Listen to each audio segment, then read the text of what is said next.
Hi, my name's Forrest. I play the guitar and I do some screamy vocals as well as some singing vocals. My name is my name is Zach. I completely forgot who I am for a moment. I'm the lead vocalist for Primary Grayscale. I originally was a guitar player, and then I was a bass player, and now I just sing. So yeah. Wow. Just gonna give you that back. I'm Sam. I play guitar, and I do backing vocals as well. No point there. Yeah.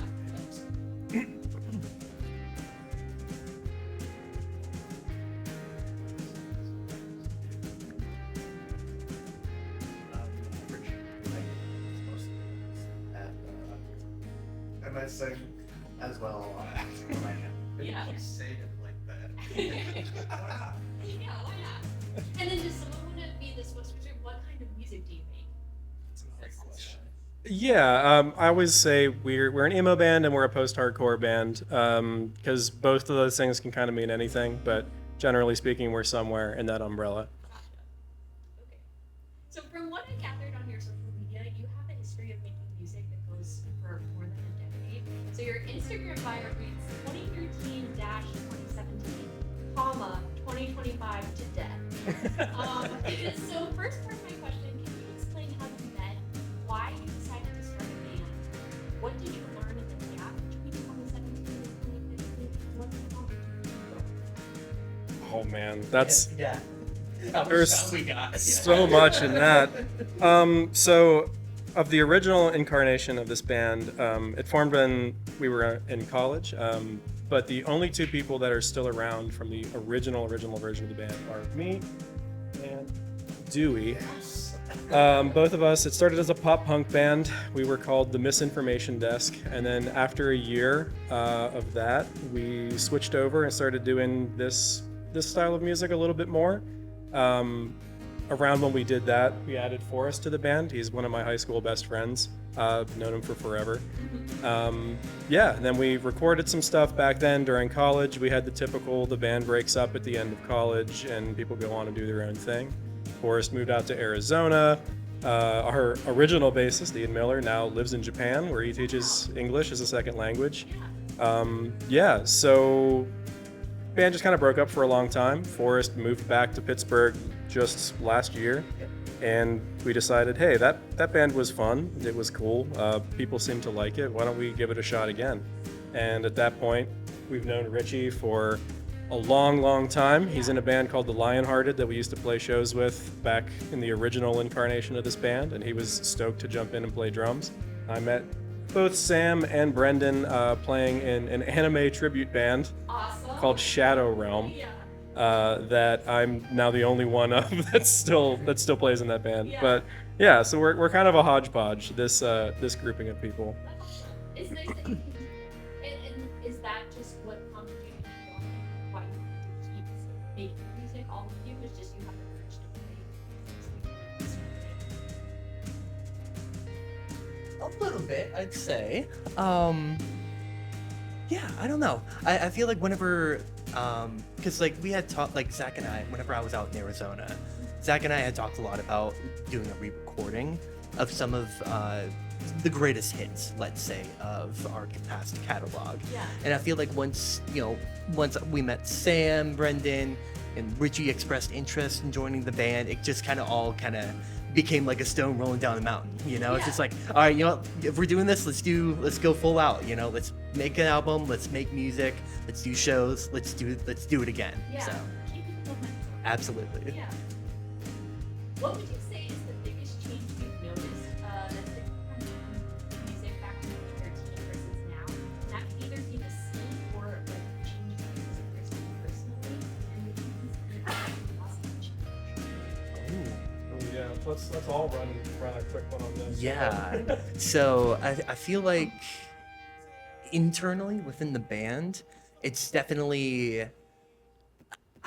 I feel like professional isn't the best word to use, but it feels like we're firing on all cylinders, right? Absolutely not. Okay, well, let me cook. Let me cook. But yeah, it's just we're all firing on all cylinders. I feel like whether that's more frontal lobe development or whatnot, but it's just like I feel like we all have a shared vision, and we all resonate with that vision of what we want Primer 2.0 to look like. Yeah. Externally, in what I've noticed so far is the importance of social media. I mean, obviously, Instagram was a thing back in 2016, 2017, whenever that album came out, right? But I feel like now it's especially important to do a consistent release cycle, a consistent, pushing the algorithm, this, that, the other thing. Yeah. So I feel like it is a lot more intensive. But then again, I feel like you kind of get if I'm putting so much work into social media, then now I'm putting more work into my band. And then that's kind of a cycle from there. Yeah, absolutely. Yeah, I mean, piggybacking off of that, mechanically, I feel like the biggest thing that's different has been now we have to kind of lead social media forward, whereas before, Facebook was a great thing for bands 10 years ago, Yeah. and that was a great tool, but we were very much trying to build a scene locally where we were in Beaver Falls. And most of our actual progress and whatnot at the time was coming from person-to-person interaction and putting on shows in our basement or our living room, trying to convince the college to let us borrow the old basketball gym that isn't used anymore to put on shows. That was kind of what we were used to, and I think there's been a little bit of that sort of style of music making and band culture making that isn't as viable anymore, which is sad because it was something that we really not even just we're necessarily good at, but we really enjoyed doing. I liked having that it felt like a big extended friend group, an extended family, more so than it felt like very businessy, so to speak, And then as far as internally, I mean, the big obvious thing in the room for us is at the time, we were a religious band, and a lot of our songs were about sort of questioning that sort of thing, deconstructing faith in that. And now, 10 years later, I've had a lot of time to sit and deconstruct, had a lot of time to figure out who I am as a person, and am now coming from a place where that is a formative part of who I was, but I am a post-religious person. So even singing songs like the one we recorded today, Flower, that have a lot of distinctly biblical imagery in them, it's interesting to approach them now as a person that is no longer an active member of a faith community, to still find things in those images that you still not just but still have some sort of meaning to you. That's something that has been big for me in the re-recording process of this. I don't know that I have anything to add. That wasn't really already kind of said, but yeah, from my perspective, I think the biggest thing. Also, I joined this band a year ago, so it's I have the unique point of view that I'm just coming to it with totally fresh eyes. But I think that's one thing that I've really liked about re-recording the songs that they recorded in college, because yes, I too in the last 5 to 7 years have done a ton of religious deconstruction, and coming at it now from post-religious, as the word that you used, it's kind of this bittersweet moment almost where there is a lot of familiar imagery and kind of even lyrics and things along that line, but it's kind of part of me is not uncomfortable with it, but part of me is I wouldn't write a song that has something like that now. Right. Yeah. No, But either. I can also appreciate just what it was at the Right. time. Yeah. Yeah. I think that's Sure. Does anybody in the upper row here have a comment? I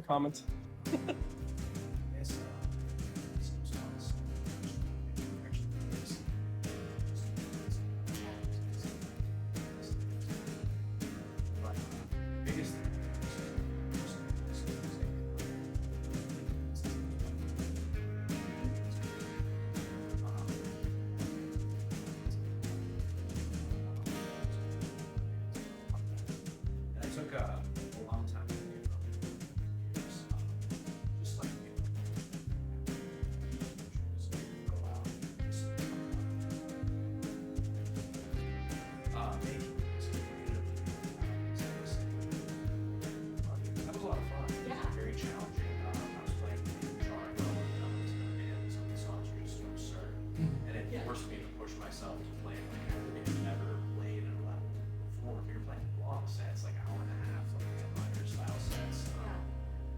pretty intense music, and coming back to it after all those years, once the rust was knocked off, it was like I was getting something different out of playing music now that I didn't get when I was young. I was too concerned about being absolutely perfect and too concerned about what I look like on stage, what I look like, 20 years old. But the catharsis of feeling good was just that's how much I miss it. It's gone.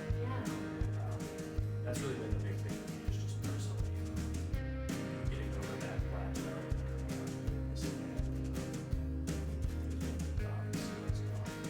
I'm just excited to be here. That's so Zach freeing. didn't- Yeah. for sure. And Zach didn't have to stop playing bass, but I'm grateful that he did. So, I'm grateful that there was somebody waiting in the wings who is a very talented bass player, so that I don't have to try to sing and play that stuff at the same time. Brendan's a lifesaver.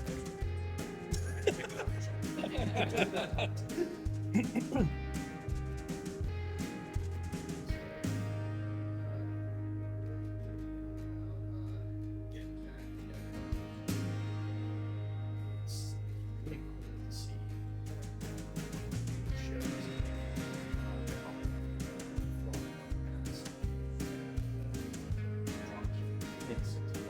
it's very it's crazy.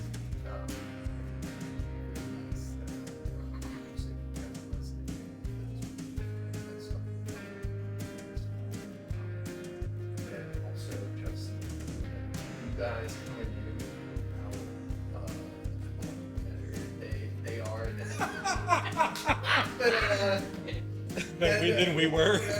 Yeah, whenever we were just a college band 10 years ago, barely knew how to play guitar. I still barely know how to play guitar. It's really cool. And the songs, they and I'll come in as one of the people from that past because I met them in 2017 and I was a fan.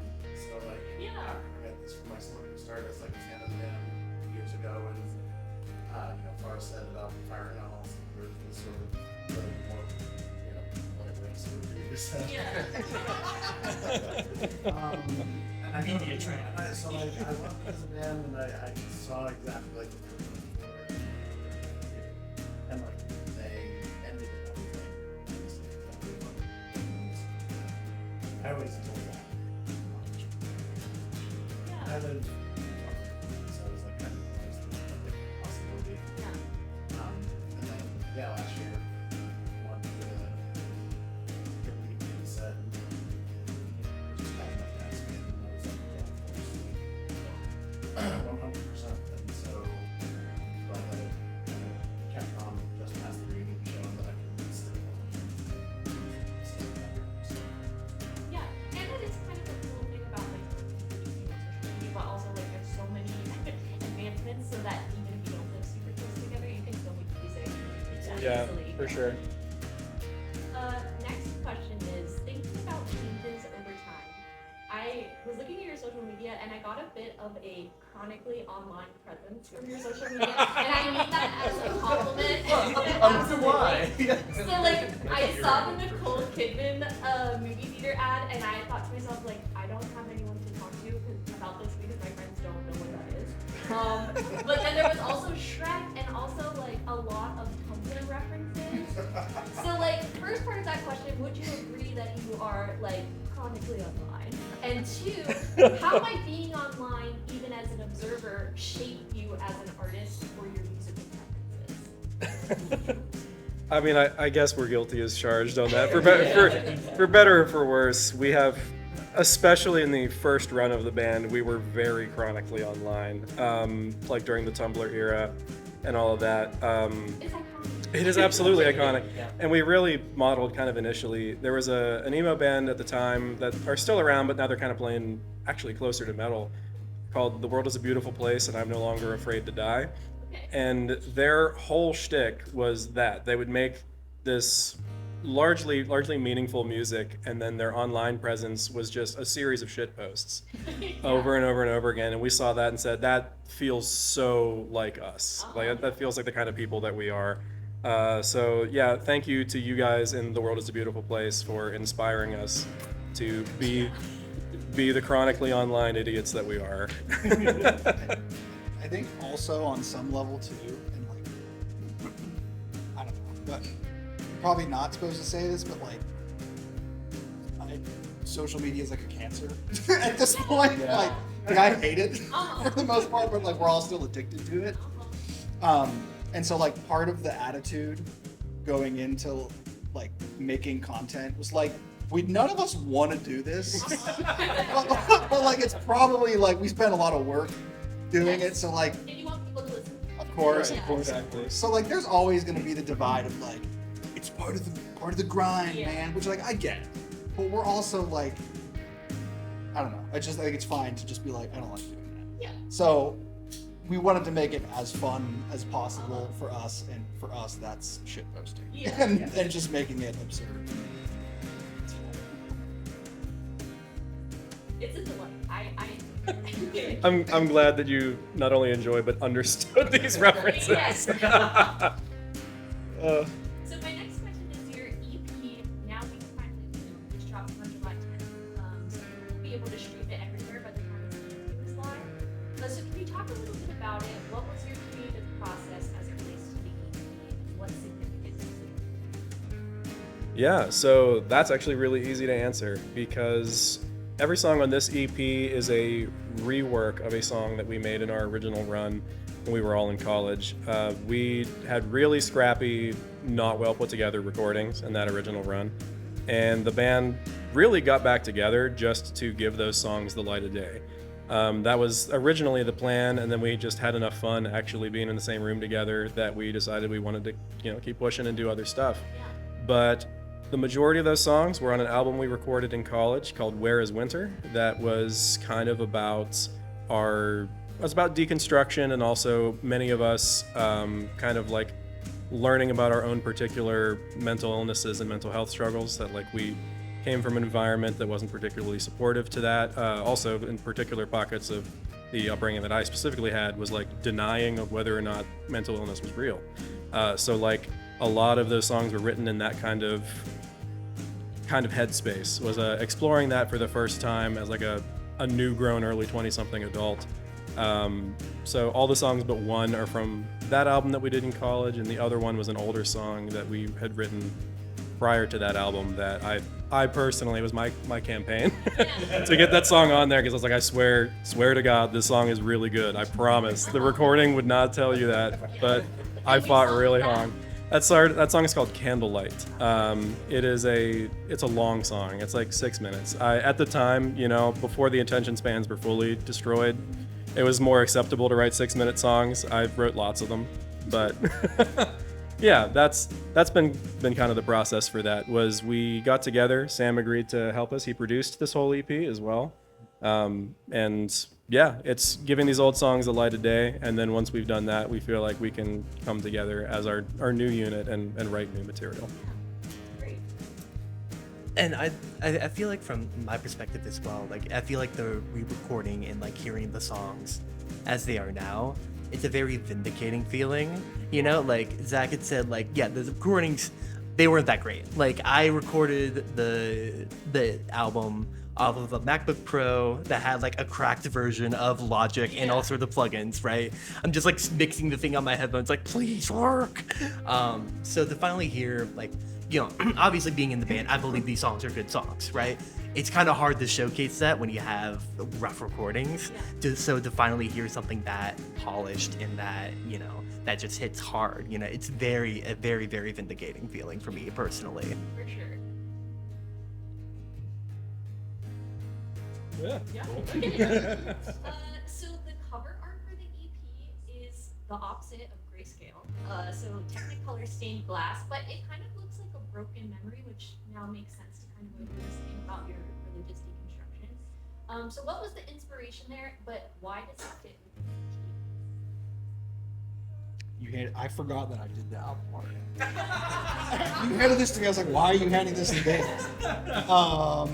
Yeah, I think you hit the nail on the head. Like the general, like lyrical content of the songs is all kind of centered around this like fractured, broken understanding of reality. You know, like the concept of like stepping away from, in our case, Christianity was like, individually, just speaking individually, it was like it's a kind of like a shattering experience, because you grow up kind of like being indoctrinated to thinking that like this is how the world works, and there's one way to do it, and there's one way to be alive, and then when you die you go here, and it's like That's a lot. it's a lot, and like until you step outside of it, it's all you really know. And so yeah, I think like the creative engine behind the album art was really just kind of trying to showcase, like, I don't know, what does it look like to like have this thing that you used to like, that used to be your world and is now this like very shattered. Like, how do you pick up the pieces? Do you pick up the pieces? Like, how do you put it back together? What does it look like when you put it back together? So yeah, that's pretty much it. I mean, it's maybe a little on the nose because it's like stained glass and it's like a giant fractured piece of glass, but yeah, I was kind I think you nailed it. Flower, which is the song that you performed here today, Blossom Sessions, the EP title comes from its lyrics.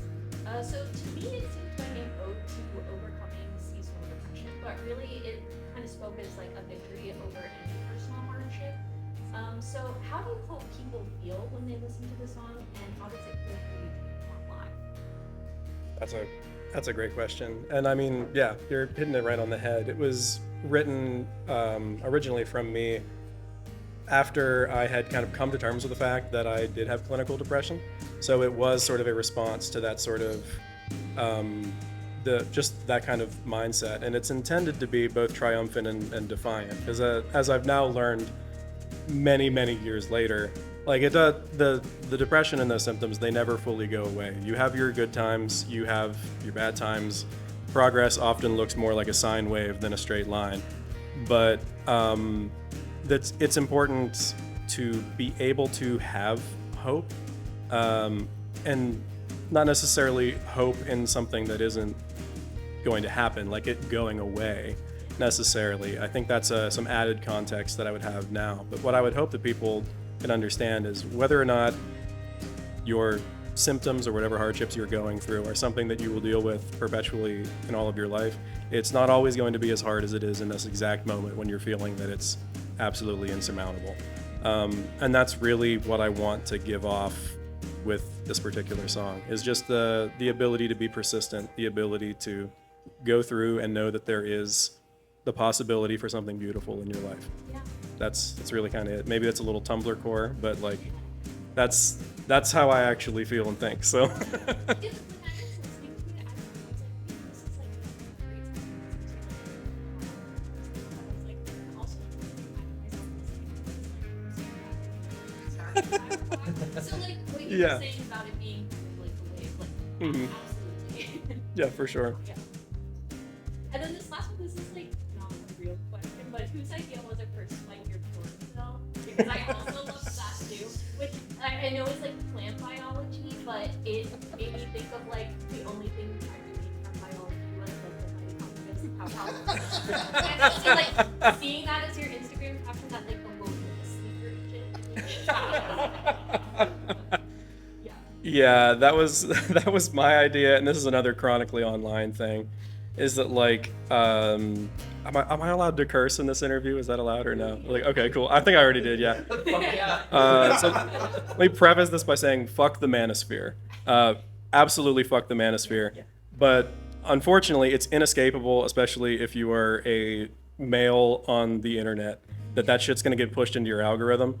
And one of the big things that I've continually been rolling my eyes at, that has just been pushed and pushed and pushed, that keeps popping up in the algorithm, is the like, no dude, don't spike your cortisol, is like one of those talking points. Yeah. So I spun off of that with Flower to be the like, spike your chlorophyll instead of spiking your cortisol. And I don't know, for some reason that clicked with me, and I thought that it was funny. It's dumb, but yeah. I love it. You said the video where you had the flowers and Yeah, exactly it, yeah. Oh yeah. the Mason twist. I haven't done any of those exercises since I was a high school athlete, so that was great. Yeah, you gotta get a flower mug. Absolutely, thank you. Yeah.